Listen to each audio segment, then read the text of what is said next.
और यहाँ पर लालू प्रसाद यादव इस साजिश के आरोपी यहाँ पर बनाए गए हैं। उसके अलावा 420 जो आईपीसी में धोखाधड़ी होती है वो यहाँ पर सेक्शन लगाया गया है। प्रिवेंशन ऑफ करप्शन एक्ट 1988 की धारा 13(1) और 13(2)D ये ऐसे सेक्शन है जिनके आधार पर ये सेक्शन लगाए गए हैं। और यानी एक बड़ा सबूत यहाँ पर, बड़ा सबूत का पुलिंदा यहाँ पर सीबीआई के पास था और इसीलिए सीबीआई ने कोर्ट में इन सबूतों के दावे के आधार पर यह कहा कि लालू प्रसाद यादव और उनके परिवार के साथ ही 14 लोग ऐसे हैं जो नज़दीकी भी है, नज़दीकी रिश्तेदार हैं, ये सभी इस पूरे करप्शन को लेकर जिम्मेदार हैं। और इसको लेकर ये सारे सबूत सीबीआई के पास पहले ही से थे, क्योंकि ये साजिश रची गई थी। इस कोर्ट के अंदर खुद कहा गया कि लालू प्रसाद यादव को जानकारी थी और उन्होंने ही साजिश रची थी इस पूरे टेंडर प्रक्रिया को कैसे दिया जाए, किसको दिया जाए। टेंडर प्रक्रिया जब भी होती है, क्योंकि होटल जो रांची और पुरी के जो दोनों बीएनआर होटल थे वो दोनों होटल की रखरखाव काफ़ी महंगी होती है, उसको लेकर ये टेंडर प्रक्रिया थी, जिसके बदले में 3 एकड़ जमीन जो करोड़ों की थी वो पटना में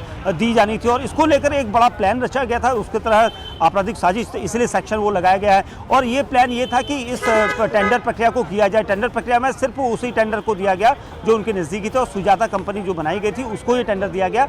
उसके आधार पर ही ये टेंडर प्रक्रिया में बड़ा करप्शन, बड़ा घोटाला सामने आया था, जिसके बाद सीबीआई को इस पूरे मामले की जांच सौंपी गई थी।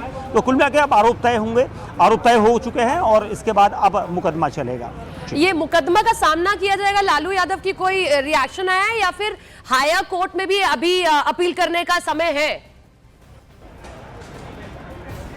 देखिए, अभी अपील वाली चीज़ यहाँ पर नहीं होगी, क्योंकि सबसे अहम चीज़ ये कि कोर्ट ने आरोप तय कर दिए हैं। अब मुकदमा चलेगा, दोनों पक्ष अपनी अपनी दलीलें रखेंगे कोर्ट में और सबूत, एक तरफ सीबीआई सबूत रखेगी तो दूसरी तरफ बचाव जो पक्ष होगा वो उन सबूतों को दरकिनार करते हुए उनके बारे में बताएगा कि ये सबूत उनके खिलाफ नहीं है, उनके खिलाफ ये सही सच नहीं है। तो दोनों तरफ की जिरा होगी, लेकिन एक लंबा प्रोसीजर है। कुल मिला के आज जो बड़ी खबर है वो यही कि लालू प्रसाद यादव और उनके बेटे समेत, उनकी पत्नी समेत, उनके नज़दीकी रिश्तेदारों के खिलाफ ये बड़ा मामला सामने आया है। आरोप तय हो चुके हैं। आरोप तय होने के बाद अब ये मामला, मुकदमा जो है वो चलेगा और मुकदमा चलने के साथ ही कोर्ट में जो प्रोसीडिंग होगी वो चलते रहेगी।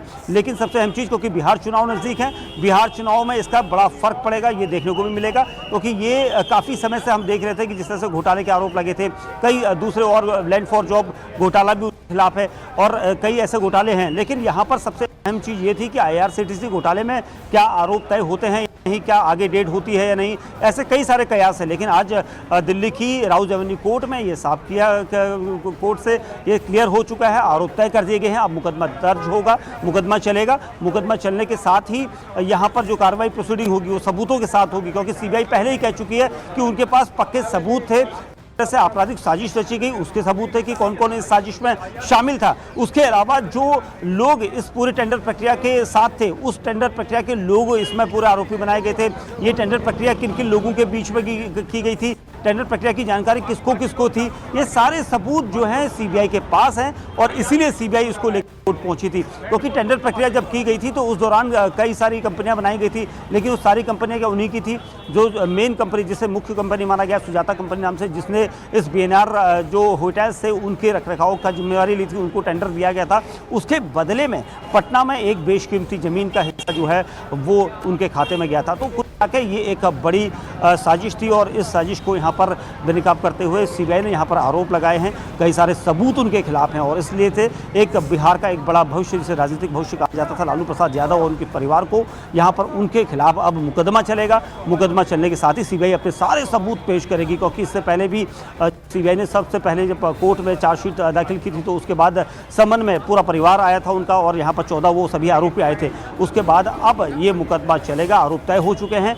आरोप तय होने के बाद जब मुकदमा चलेगा तो सीबीआई अपने वो सारे सबूत रखेगी, सम्मुख जो चीज़ें उनको, जिसको आधार बनाकर यहाँ पर आरोप तय करने की बात की गई थी।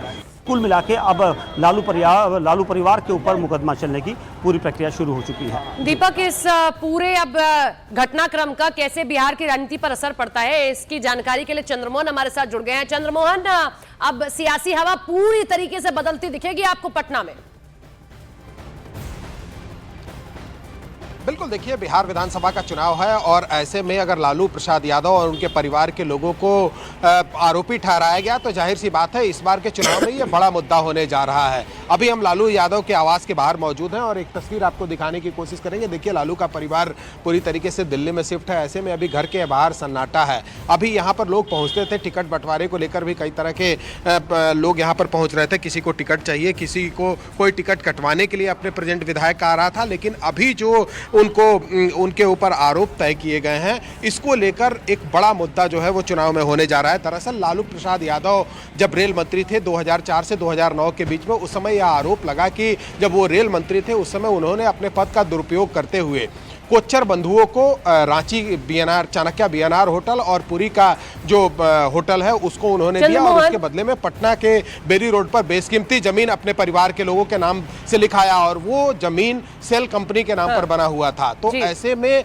उसी पूरे मामले को लेकर आज ये कोर्ट की तरफ से इन लोगों को आरोपी बनाया गया है और अब आगे कोर्ट की प्रक्रिया है जो चलेगी। लेकिन मैं एक चीज जानना चाह रही हूँ, ये अब तेजस्वी यादव अब तक अपनी उस छवि को गढ़ने की कोशिश कर रहे थे बीते 10 साल से। मैं लौट रही हूं आपके पास में, कुछ ग्राफिक्स हम दर्शकों के सामने रख रहे हैं। कोर्ट ने लालू से पूछा क्या आप अपना अपराध मानते हैं। लालू, राबड़ी और तेजस्वी तीनों ने नकार दिया और यह भी कहा कि जो मुकदमा आगे चलेगा हम उसको फेस करेंगे क्योंकि सीबीआई की ओर से कुछ सबूत रखे गए हैं। आज की इस सुनवाई में यही तय होना था कि आरोप तय हो या न हो, ये कोर्ट ट्रायल कोर्ट में जाएगा या नहीं जाएगा। ये कुछ ग्राफिक्स हम आपको दिखा रहे हैं। दोषी मानने से उन्होंने इनकार कर दिया है और ये कहा कि मुकदमा आगे चलेगा, हम केस को आगे लड़ेंगे, जो कानूनी प्रक्रिया होगी हम उसको आगे फॉलो करने वाले हैं। 2004 से 2009 के बीच में जब लालू प्रसाद यादव रेल मंत्री रहे यूपीए की सरकार में, उस दौरान का ये पूरा का पूरा घोटाला